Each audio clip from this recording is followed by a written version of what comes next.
The snow fell all night long. When James woke up, he couldn't believe his eyes. He leapt out of bed and rushed to the window.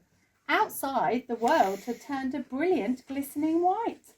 Quickly, he tugged on his clothes and ran downstairs. "Don't forget your boots," Mum said. James had never seen so much snow.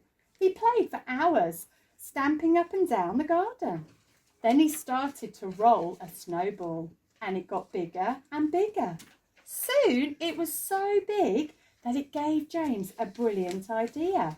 He would make a snowman! Carefully he built the body, then rolled another ball for the head. James ran inside and found a tangerine for the nose, 2 pieces of coal for eyes, an old green hat and a matching scarf. Last of all, James gave his a great big smile. He was perfect. "Time for dinner," Dad called.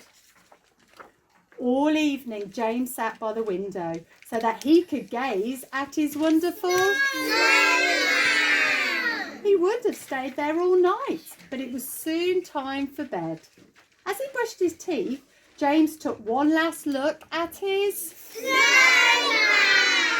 He snuggled down in bed. "I hope he's still there in the morning," he thought, and he drifted off to sleep.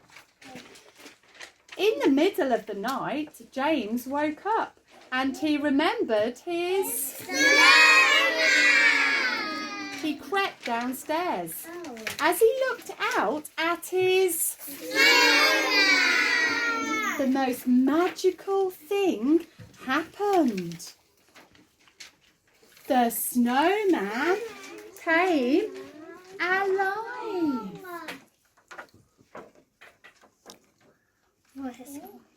James shook the snowman's hand. "Come in," he said. "I'll show you around." "In here," whispered James, opening the living room door. The snowman loved the Christmas tree, but thought the fire was too hot. So James took him to the fridge to cool down. Then they explored the rest of the house and even tiptoed into Mum and Dad's room and tried on Dad's clothes. "Perhaps we'd better go back outside," said James. When they reached the garden, the snowman grabbed James's hand and started to run.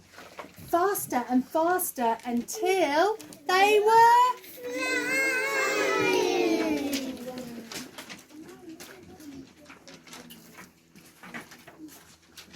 From all around they were joined by flying snowmen. Together they flew over the city, out to sea and on, until at last they landed at the North Pole. The snowman led James through the trees towards a clearing. James couldn't believe his eyes. A large circle of snowmen were gathered, and in the middle there was Santa! "Just in time," smiled Father Christmas. "The party is about to start." And what a party it was. James and the snowmen danced all night long.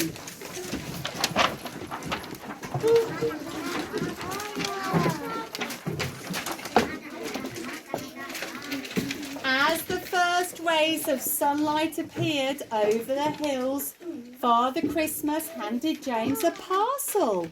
"For me?" James gasped. It was a soft blue scarf, beautifully decorated with snowmen. "Oh, thank you," cried James. He gave Father Christmas a big hug, and then it was time to go.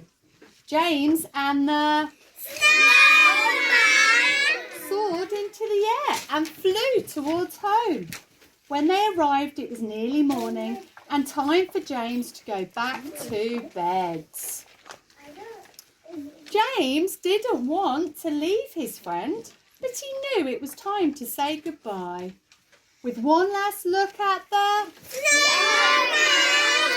Snowman! James went inside and upstairs to bed. Happily and exhausted, he fell asleep. In the morning, James's first thought was of the Snowman!